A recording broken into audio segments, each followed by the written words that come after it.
Pastor D, and I pastor Truth Free Will Baptist Church right here in Titusville, Florida, 5311 Barna Avenue. I just want to take a minute of your time just to let you know about two special events that we have coming up. On Saturday, the 23rd of March at 9:30 in the morning, we're having our 6th annual Women's Seminar where Sister Diana Bryant will be speaking on Women of the Word. If you would go to our website at truthfwbc.com and register, we'd certainly love to have you join us for that. There's no cost. We will provide refreshments in the morning session and then lunch at noon. And certainly we would love to have you come and be a part of this. The second event I want to tell you about is our 18th annual Friend Day, and that will be on Sunday, April 14th at 10 a.m. Again, we want to invite you to come, be with us. We're going to have special singing and, of course, preaching, and then afterwards we'll have a fellowship dinner where we can spend a little bit of time getting to know you better. But again, we'd just like to extend these opportunities to come and worship with us and be a part of our church family for the day. Thank you, and hope to see you there. I'm just going to finish up on what I started on last week about the 8 leaders and the 7 shepherds. And you got the handouts on those already. And like I was saying, I think that Netanyahu may be one of the leaders. And I don't know who his defense minister is as the shepherd, but that may be occurring because they're involved with Syria in a way. And this is the leaders and the shepherds always involve Syria. But if he's not one, then we're up past the 4th, and we got 3 more leaders to go before Jesus shows up, and 3 more before Jesus assumes that role, the shepherd also. So I just want to go through how the 4 leaders got to be put down. And since you have that, you can actually write in. If something involves Syria and you happen to have it, say, well, this involves Syria, this puts us a little closer. So you can actually track it, keep track of it.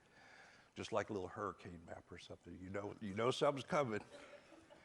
All right. Now, when Israel became independent in 48, the first shepherd and the first leader were one and the same. David Ben-Gurion. Now, on that day, May 14th in 48, when Israel did become a nation, the surrounding nations immediately attacked. Syria from the north, of course. If you want, you can look at your maps and see where we're talking about. David Ben-Gurion, the Israeli troops pushed the Syrians back into Syrian territory. And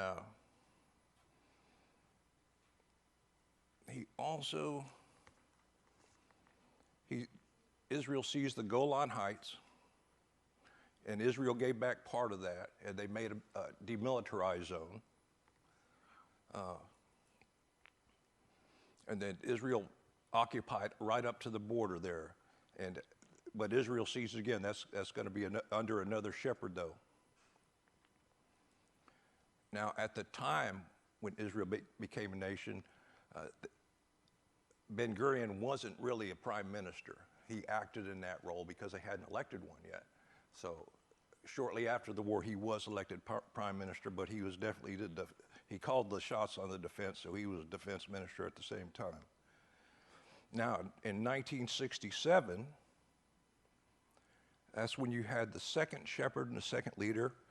And on your chart, the second leader is Levi Eshkol, and Moshe Dayan was the defense minister. And again,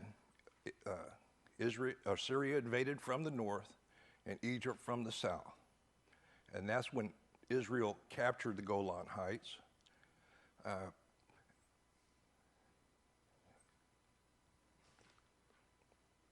But they did get part of that back before the next war that came up. So second shepherd, Levi Eshkol, second leader, Moshe Dayan.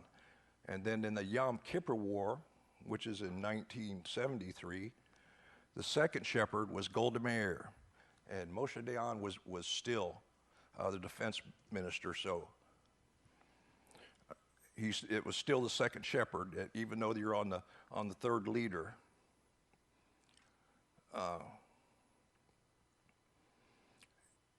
Golda Meir ordered a response to the Syrian aggression on Israeli soil. Moshe Dayan took control of the war effort. He pushed Syria back and recaptured the Golan Heights.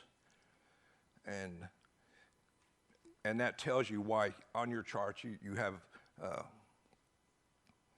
4 leaders and 3 shepherds so far.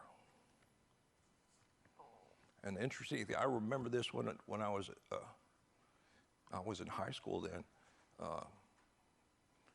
My dad was upset because who was our security advisor then? It was Kissinger. Nixon wanted to send in U.S. forces right away. And Kissinger, being a Jew, tells him, and this is recorded, he said, let them burn. So, you know, that's hard for me to fathom why the Jews are for people that want to kill them or don't care what happens to them. So that was surprising. I remember my dad being upset about that. So. And then in 1981, it was the Golan annexation. And that brings up the 4th leader, Menachem Begum, and Ariel Sharon was the shepherd. And that was December 14th, 81. Israel ratified the Golan Heights Law, which applied to Israeli law to the area of the Golan controlled by Israel.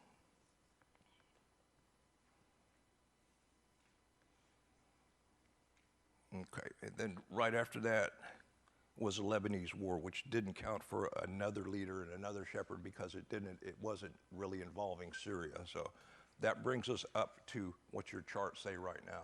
And like I said, you could have the 5th leader right now. I wouldn't doubt it.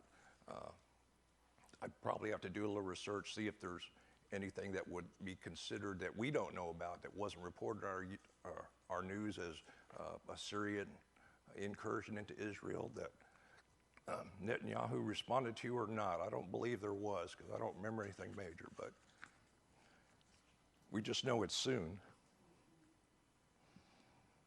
Okay, since then,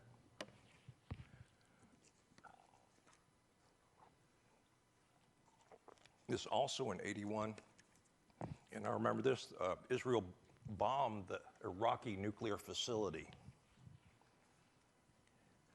And then shortly after in 82, I remember this too, Israel led a full-scale invasion of Lebanon. And I remember that because there were Christian forces that were supporting the Israelis that were already in Lebanon. It was a militant group, and they were Christian Lebanese. It says still nearly 80 Syrian MiGs and 19 missile batteries in the Bekaa Valley were destroyed without loss of a single Israeli plane. And that tells you that God's hand absolutely was on them. Israel had captured most of southern Lebanon and besieged the PLO and the Syrian forces in West Beirut.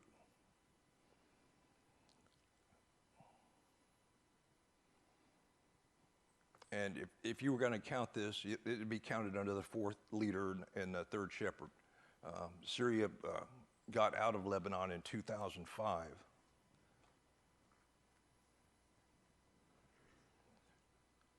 In 2006, Lebanese war, there was fighting in the Galilee Golan Heights, but the land was still occupied by Israel. Shepherds 4 through 7 will likewise control the Israeli troops on Syrian land. And it says even to the entrance of Nimrod's land, Iraq. So that one is probably yet to come. 5th, 6th, and 7th leaders and the 4th, 5th, and 6th shepherds are still in our future, which may or may not be so. And of course, Jesus is going to fulfill the final role, just like it started out. Ben-Gurion was the first leader and shepherd. Jesus is going to be the final leader and final shepherd when he comes. So a little speculation. Yes, sir. So if Netanyahu is the 5th, then whoever's in power, like, and let's just say that the Psalm 83 war is a prophecy yet to come.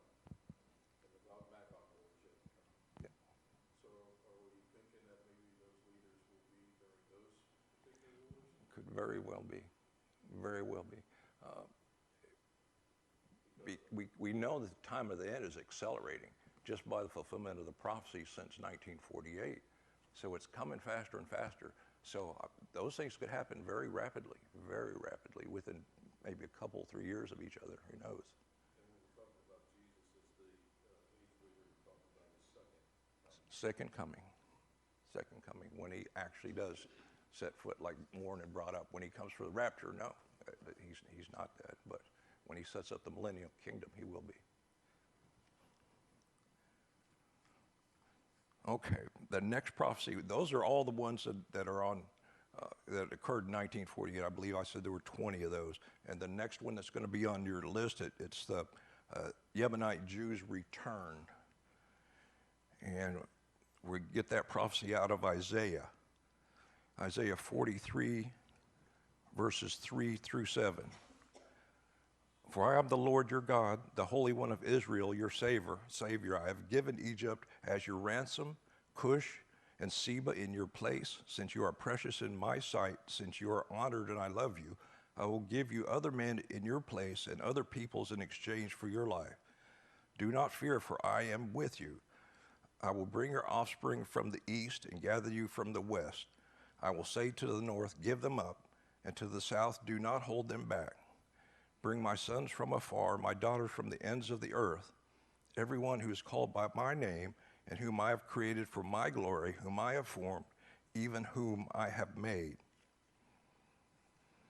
Now, of course, this prophecy is about the return of the nation Israel.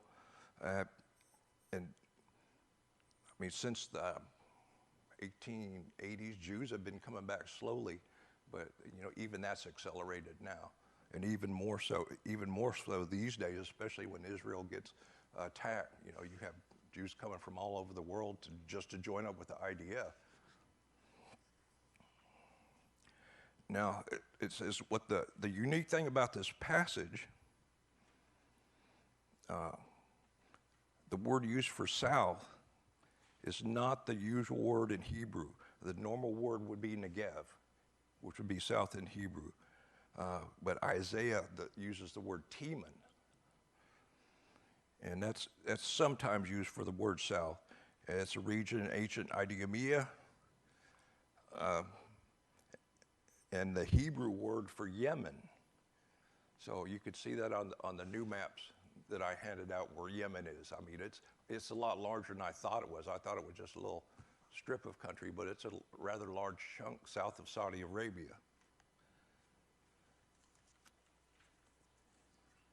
Now, when Israel was regathered in 1948,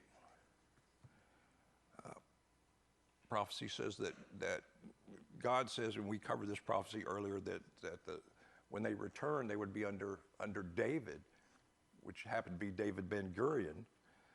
And when the Yemenite Jews heard there was a king ruling Israel by the name of David, which he wasn't really the king, but he was the leader, they looked at it as a time to go back to Israel.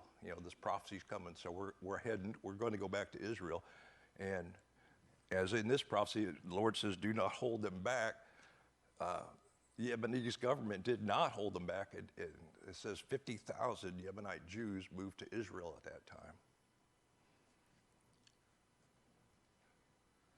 And along with that, there's the next prophecy. It's about Egypt. Well, just more than Egypt.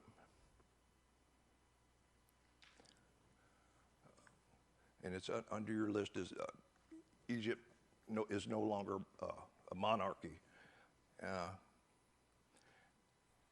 Now there's a part of this prophecy which hasn't been fulfilled, but let me go ahead and I'll read the prophecy. It's in Zechariah chapter 10, verses 9 through 11. When I scatter them among the peoples, they will remember me in far countries, and they with their children will live and come back. I will bring them back from the land of Egypt and gather them from Assyria, and I will bring them into the land of Gilead and Lebanon until no room can be found for them. And they will pass through the sea of distress, and he will strike the waves in the sea so that all the depths of the Nile will dry up, and the pride of Assyria will be brought down, and the scepter of Egypt will depart.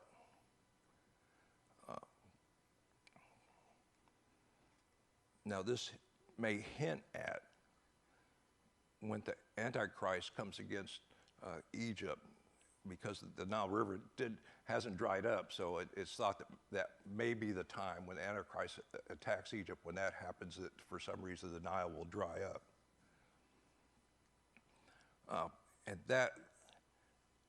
And that you can find that detailed in Isaiah chapter 19, verses 1 through 7. I won't go through that one. But this prophecy indicates that that'll occur after 1948.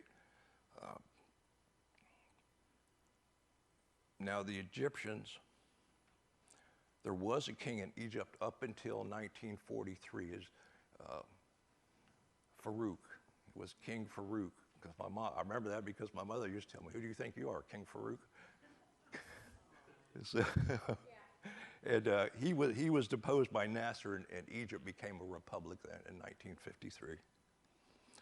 Now, when it talks about the Jews being brought back from Egypt and Assyria, Israel had seized the Sinai Peninsula in one of their wars,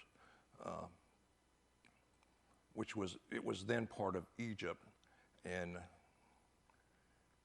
the Golan Heights was Syria, and they gave back part of that, and so the Jews came out of that when they gave back part of that. So that talks about the withdrawal. So this has been fulfilled, except for the part where it says that the Nile River will dry up. So that's yet to come. So this prophecy is mostly fulfilled. It hasn't been completely fulfilled right now. And that'll bring us to our next prophecy on your list, that Israel will control Ashkelon.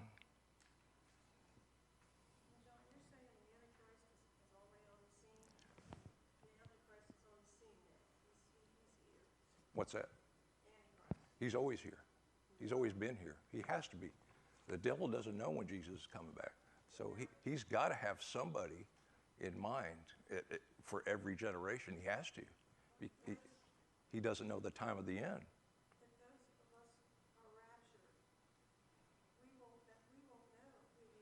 No. There's some that believe that we will. Of course, the people that believe in a pre-wrath or mid-trip rapture, they think that we'll be here to see. I don't believe we will be here. Not personally, I don't want to see him. I'll look from the gallery, but other than that, I don't want to see it. Yeah, it seems like it. It seems like as the world gets worse, you see so many candidates. It could be this guy, it could be that guy, it could be, So. But we know that the spirit of Antichrist is always there. Absolutely. And so that's something that you always want to remember too. Yeah. Because even Paul, when he left Ephesus, talked about how there would be false prophets or brides within and all that. Right. So we're always battling. Just as Sister Debbie was sharing earlier, that every day you just see a new level of depth of evil in this world. Yeah. He's very active. Yeah. He is. When we're born into a battle. We're born into a war. And, people just don't realize that. So, but we're here to educate them. Okay.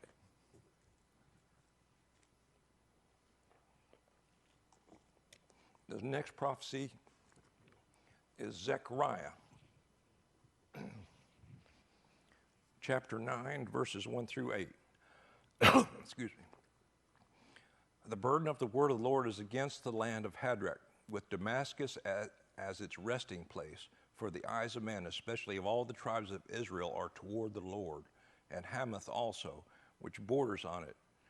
Tyre and Sidon, though they are very wise, for Tyre built herself a fortress and piled up silver like dust and gold like the mire of the street. Behold, the Lord will dispossess her and cast her wealth into the sea, and she will be consumed with fire. Ashkelon will see it and be afraid. Gaza too will writhe in great pain. Also Ekron, for her exception has been confounded. Moreover, the king will perish from Gaza, and Ashkelon will not be inhabited. and a mongrel race will dwell in Ashdod. And I will cut off the pride of the Philistines, and I will remove their blood from their mouth and their detestable things from between their teeth. Then they also will be a remnant for our God, and be like a clan in Judah, and Ekron like a Jebusite. But I will camp round my house because of an army, because of him who passes by and returns, and no oppressor will pass over them anymore. Now, as far as the destruction of Tyre, Alexander the Great did that when he was in that region conquering. Tyre was a city that was on land, and also there was an island just off the coast, and they had a fortress there. They built that up. So Alexander conquered the city on the mainland, but he had no way to get over to where the fortress was, and apparently that's where the people from Tyre had a lot of their wealth in that fortress.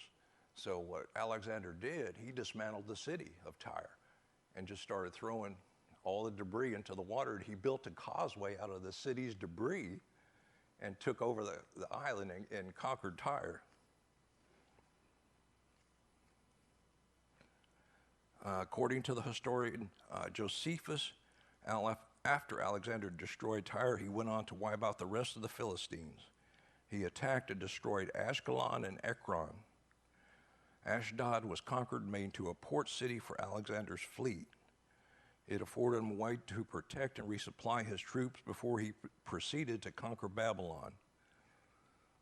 And for some reason, the Greeks left the Philistine temple of Dagon in Ashdod untouched. It was not destroyed until the time of the Maccabees. And where it says Ekron will be like the Jebusite, utterly destroyed. If you remember, the Jebusites occupied what was then known as Salem, or it was Jerusalem before the Jews had it, and they were wiped out completely. Ekron, you won't find it on any new maps. I think it may be on your old map. If you go west from Jerusalem, I think it's almost halfway between Jerusalem and the coast, but it just no longer exists.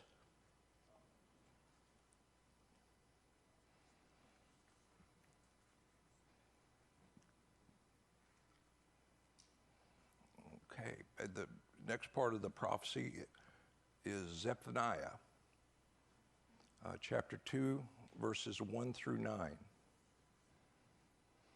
It says, "Gather yourselves together, yes, gather, O nation without shame, before the decree takes effect.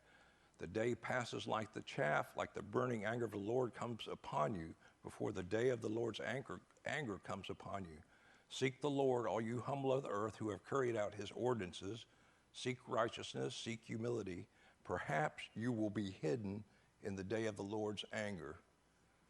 For Gaza will be abandoned and Ashkelon a desolation. Ashdod will be driven out at noon, and Ekron will be uprooted. Woe to the inhabitants of the sea coast, the nation of the Cherethites. The word of the Lord is against you, O Canaan, land of the Philistines, and I will destroy you so that there will be no inhabitant.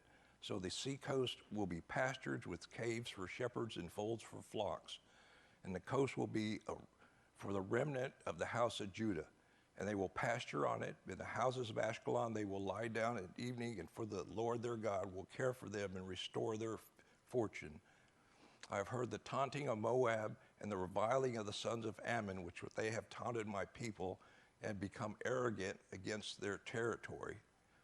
And we covered a little bit of that early. Arrogant, they wanted territory, and that was Jordan that seized territory from Israel. "Therefore, as I live, declares the Lord of hosts, the God of Israel, surely Moab will be like Sodom, and the sons of Adam like Gomorrah, or Ammon like Gomorrah, a place possessed by nettles and salt pits and a perpetual desolation. The remnant of my people will plunder them, and the remainder of my nation will inherit them."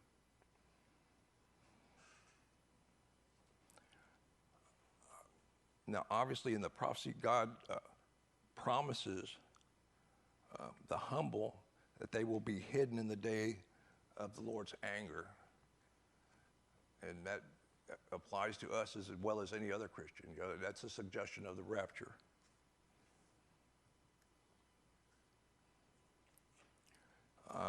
Then Zephaniah predicts that prior to the rapture, Gaza would be abandoned.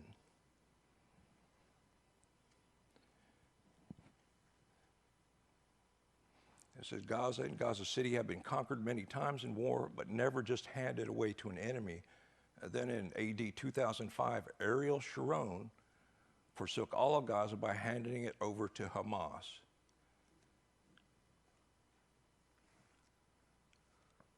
And unfortunately for him, I think he paid the price for that. Shortly after he did that, he suffered a stroke.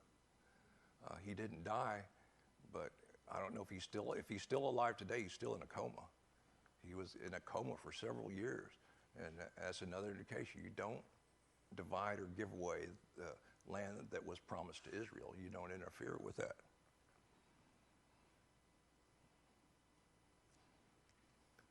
How do we know this prophecy is pointing to the last days?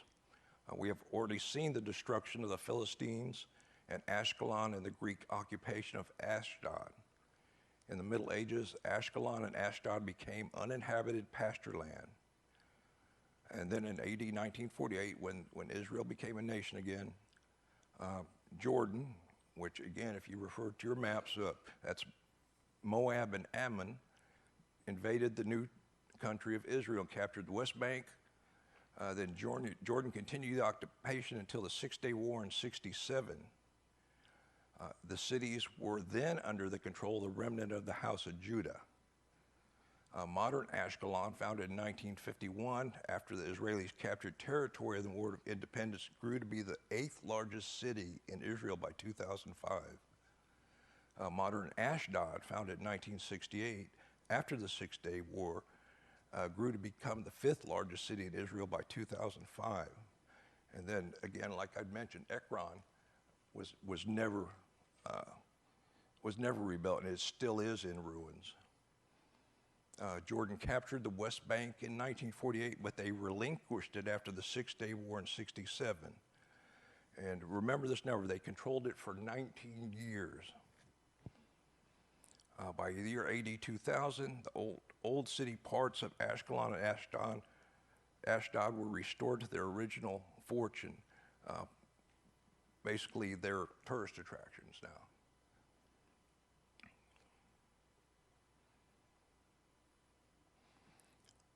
Now, what I'm going to do, I want to cut it right there because that's a good stopping point. The next part, and I said, remember the 19 years, because when Cyrus made his decree, and I showed you the numbers, how long it took, the 907,200 days, and you're going to see that again.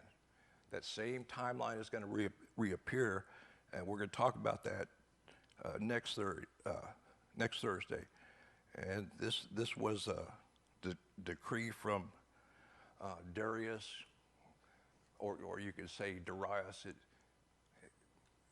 all depends on the symbolic emphasis, how you do it. Or you would say syllable emphasis. But so either one, Darius or Darius. And I'll show you the same thing. I won't go through the math again, but it has to do with Daniel 5. And that's interesting. In the 19 years, if you count from 48 to 67, that's 19 years, and that was separate. And the reason there's that space in there, if you remember when Cyrus let the Jews go back to Israel, and they started the rebuilding, well, after Cyrus wasn't in office anymore, then I believe it was there was two rulers, I believe. Artaxerxes was one, and the enemies of Israel sent a letter to him saying, oh, these Jews are troublemakers. What do you want to let them rebuild their city for? And he stopped it. But when Darius came into power, he had them search the archives, and he found the letter from Cyrus that said, yes, they could go back.